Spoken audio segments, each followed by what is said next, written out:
Assalamualaikum warahmatullahi wabarakatuh. We are from Group 10 and we're gonna present about eco-criticisms. First, let me introduce our members. I'm Galvi Shafti Duanda, and then Farah Salsabila, and then Siti Nurhaliza Siguan.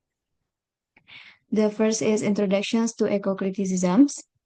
Eco-criticism is the study of the relationships between literatures and the environment as defined in the eco-criticisms.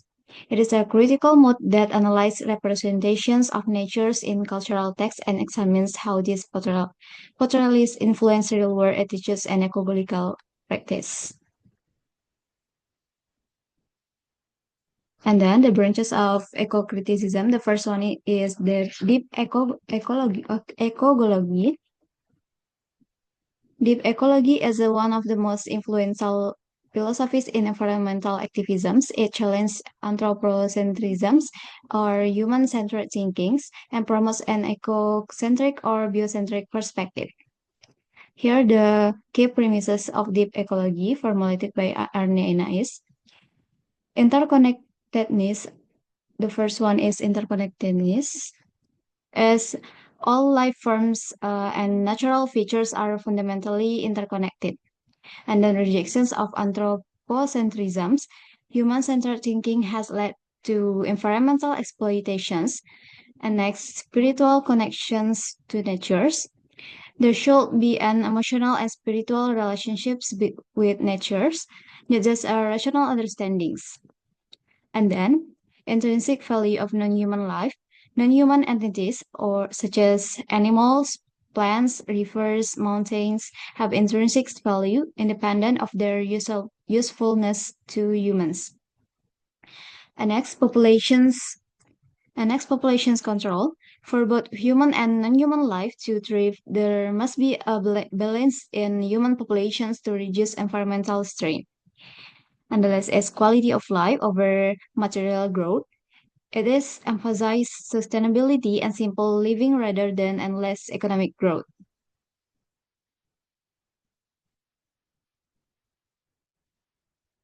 And the second one is Marxist environmentalism. Marxist environmentalism adapts the Marxist view that production should meet real human needs rather than serve wealth accumulations. Thinkers like Peter Dickens and Ted Benton emphasize the concept of species being, which assert that humans depend on nature as their body and must maintain a proper relationships with it survive. However, under capitalism, labor and productions are primarily geared toward profit generations, leading to exploitations of both natures and workers. Verse 1 is nature as commodity in capitalism. David Pepper, 1996, argues that capitalism commodifies nature, turning it into a mere resource for generating profits. Nature becomes an integral part of capitalist mechanisms, treated as a means rather than an autonomous entity. The next, dialectical relationship between humans and natures. Marxist ecologists assert that humans shape nature as much as nature shapes humans. With globalizations, capitalist production shift to poorer nations, leading to over-exploitations of both labor and the environment. And next, eco-socialism and class inequalities. Eco-socialists argue that environmental experiences are shaped by class inequalities. For example, air pollutions, wealthy individuals escape it through air conditioning and private spaces, while poorer communities suffer from direct exposures to pollutions. Social exclusions leads to environmental exclusions, where access to clean air, water, and a healthy environment is determined by wealth.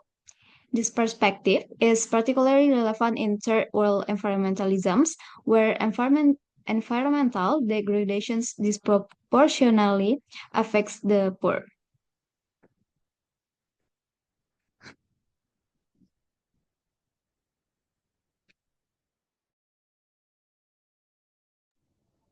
Okay, next, apocalypticism In most cases, the work of apocalyptic or environmental imagination see little hope for the earth. For the earth, the rhetoric clearly distinguishes between good and bad. Our technology is bad, nature is good, humans are bad, animals are good.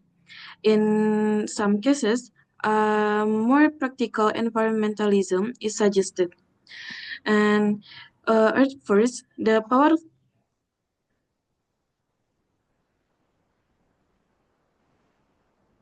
belum belum.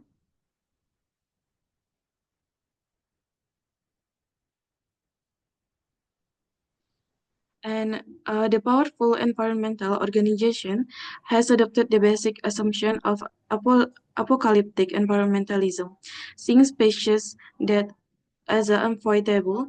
Hence, they call for radical measures to save the earth, arguing that humans have no interest in or role to play in changing the course of disaster. Their opposition, human versus the wilderness, situate humans almost entirely on the side of evil. And fourth, third world environmentalism. First word notion of development, trade agreements, free market economy, subsidy policies that patent right adversely affect agricultural practices and social justice in the third world. And then further was dumping and meaning practices often have a racial dimension of them. And was moved from first world toward the third world. Ramachandra Guha, a widely respected thinker and historian, has pointed out the notion of development in world countries like India are based on the Western models of modernity. Similarly, ecological ideas about conservation come from the West and ignore the Asian social and cultural practices of local area. People are evicted from the lands they have occupied for centuries under the project of conserving wildlife.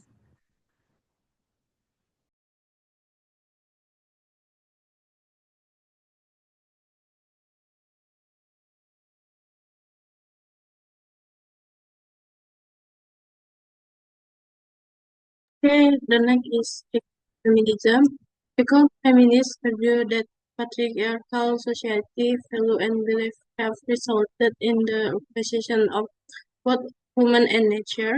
It ignores women's worth, knowledge, and statelessness, their immediate location in nature. Her relationship with the environment is far more intimate than that of men.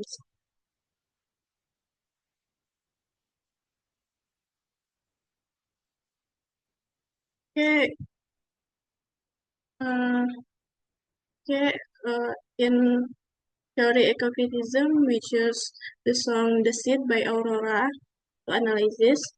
The Seed 2019 is a song that critiques environmental exploitation and human greed. Iconic, iconic lyric, you cannot eat money, emphasizes that world is meaningless if nature is destroyed. The song highlights issues such as environmental crisis, deforestation, and ecosystem destruction caused by capitalism.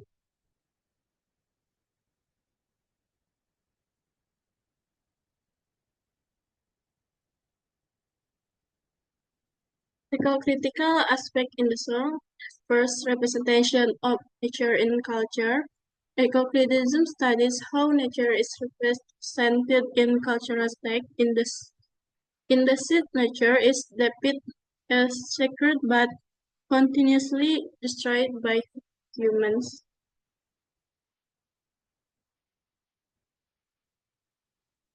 Critique of capitalism and environmental exploitation.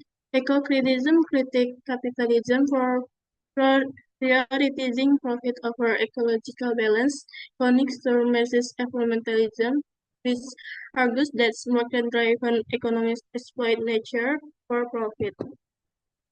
The last is spiritual connection with nature. Eco-criticism also explores how human souls respect nature.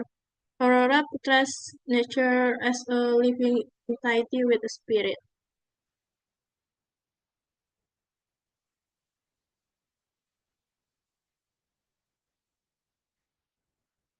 In conclusion, eco-criticism emphasizes the relationship between literature and the environment, critique how human activities, especially capitalism, exploit nature. It explores how cultural works represent nature and the consequences of environmental destruction. Aurora Descent allies with eco-criticism by portraying nature as a victim of human greed. The song's lyrics such as "You Cannot Eat Money" or "No" highlight the irreversible damage caused by deforestation and pollution. The song serves as a warning, much like eco-criticism, urging a shift in how humans interact with nature.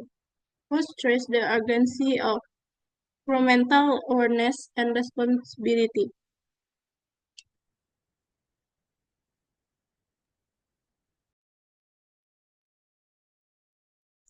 Okay, that's all of our presentations. Thanks for your attention. Assalamualaikum warahmatullahi wabarakatuh.